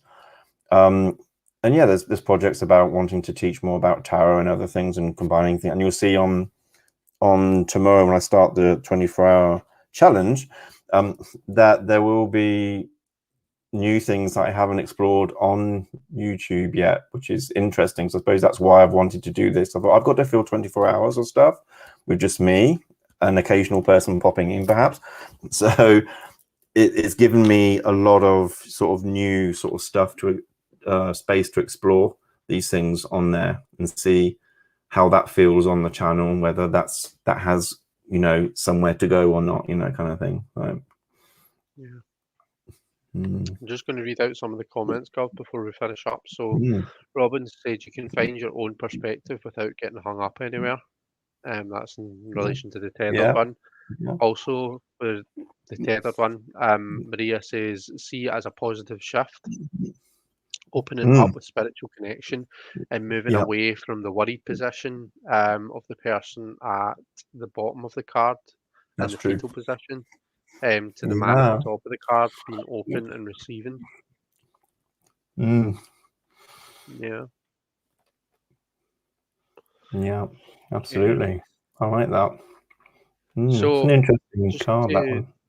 it is, isn't it? It's an interesting shift from the hanged one to the tethered one. Before we finish up, let's just bring this back in. So I think we've kind of referred to it throughout. It's kind of been quite a nice card to just kind of I guess just over, like, what's the word I'm thinking of? Just kind of an oversight of the whole reading, really, isn't it? Yeah, very much embodies everything in there, really, isn't it? Yeah. Just a bit white. But yeah, I mean, I think we're definitely seeing some consistency with some of the themes that have come up. There's definitely a lot of hard work that's to be done, There's this kind of a striving to be, between the dark and the light, and being where you want to be. And I think there's lots of kind of a intellectual energy around about you that we see in the reading. That's perhaps kind of a reflected in just in that kind of that wanting to be in the in-between zone. Yeah, let's see what have we got. Marvin is still here, just wrangling with an angry pug puppy. Oh, bless. How cute. Just sub to your channel, Govinda, and we'll Well, watch your lovely, thank you. content. It's lovely to meet you on here. And Ange Likewise, says, what a yeah, beautiful reading. So, it Gov, is, yeah. have you got any Lovely. questions before we leave it? Have you got any questions that you want to? Oh, thank you, Ange. Any questions that you want to ask? Just in relation to the reading. Not really. I think we've covered everything pretty well. It all makes very good sense. It's absolutely what's happening right now, and understand exactly what I need to do regards my channel and what to focus on. And yeah, again, really just I kind of was already on that way. Just a reminder that this is definitely where and how I need to go, and just give myself that more confidence to do those things. Brilliant. Yeah, Okay. lovely, wonderful. Yeah. Okay. And don't be too much in your head. Yeah, there is that as well, isn't there? Kind of just if an idea comes, the seed comes, right, that's it, done, doing it, boom, that's it. That's why I like to do lives, because once I've scheduled a live, I won't cancel it. So I may not schedule the live through StreamYard straight away, because I know that once I've done it, I'm committed, So I suppose it's just exercising more of that idea coming, right, that's doing it, here we go, scheduling through StreamYard, done. Then there's no going back then, and it has to come through. And that's what's happened with with tomorrow's 24-hour thing. It's come about because I've just said, no, I'm doing it, I'm scheduling it, it's happening, and not engaging the mind in overthinking it, because otherwise I probably wouldn't have done it. Yeah. So. Some final thoughts from the people watching. Robin says, looking at the original card, the tendency to get too caught up in counting the petals. Just let the flower bloom of its own accord and enjoy it. Ange says, a confirmation reading. We love you, Gov, and are here to support you. And Marvin agrees with Ange. Yeah. Right, okay, everyone. I think that we shall call it a day there. But Govinda, thank you so much for coming on and being our guest querent for Roundtable Readings. I've really enjoyed having you on. It's been lovely to be live with you and to read for you, to let my nosy little cards get loose in all your business. Thank you so much to all of our amazing readers of the round table. We've had a really kind of a good live today. It's been really interactive. I've really enjoyed it. I've enjoyed having all of this support here. And I'm sure Govinda's enjoyed having all of your kind of your insights as well. It's been amazing. Thank you, Chris, for such a wonderful reading. And again, everyone for their insights, which has been very reassuring, kind of very supportive and reassuring in many ways. So thank you everyone for that. It's been wonderful. Cool. Right, let's get my face back. Let's have us equal. So that's us, everyone. Thanks again for being here. Thank you so much, Govinda, for being my guest. I hope that everyone has an amazing weekend, or rest. I suppose it's Thursday. Rest of the week, an amazing weekend. And I hope to see you all somewhere at some point soon. Okay. Right. Thanks, everyone, and we shall see you later.